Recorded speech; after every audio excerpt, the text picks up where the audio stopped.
Hello বন্ধুরা, শুভ গণেশ চতুর্থীর অনেক শুভেচ্ছা ও ভালোবাসা তোমাদের সবাইকে। প্রচণ্ড ব্যস্ত ছিলাম, আজকে সকাল থেকে ভিডিও ছাড়তে পারিনি। আমার ঘরে আজকে গণেশ লক্ষ্মীর পুজো হলো। তো এই দেখো,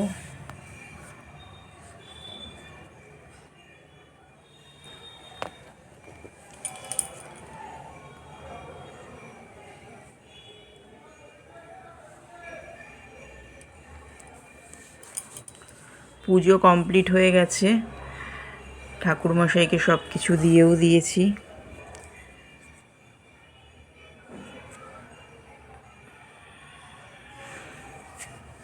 কি সুন্দর দেখো হয়েছে গণেশ আর লক্ষ্মীটা, দেখো। আমি একটু এবার লক্ষ্মীর পাঁচালিটা পরে নেব। নাতে বলতে প্রচারণে অবন্তী নগরে গিয়া হয় উপনীত দেখি শুনিয়া হলে বড় স্তম্ভিত। নগরে লক্ষ্যপতি ধনেশ্বরায় ঐশ্বর্য অপার, তার কুবেরের প্রায় সোনার সংসার, তার শূন্য হিংসা দেশ পালিত সে। প্রজাগণে পুত্র নির্বিশেষ এক অন্যে সাত পুত্র রাখি, ধনেশ্বর শাসনমালে জপ কালে গেল লোকান্তর।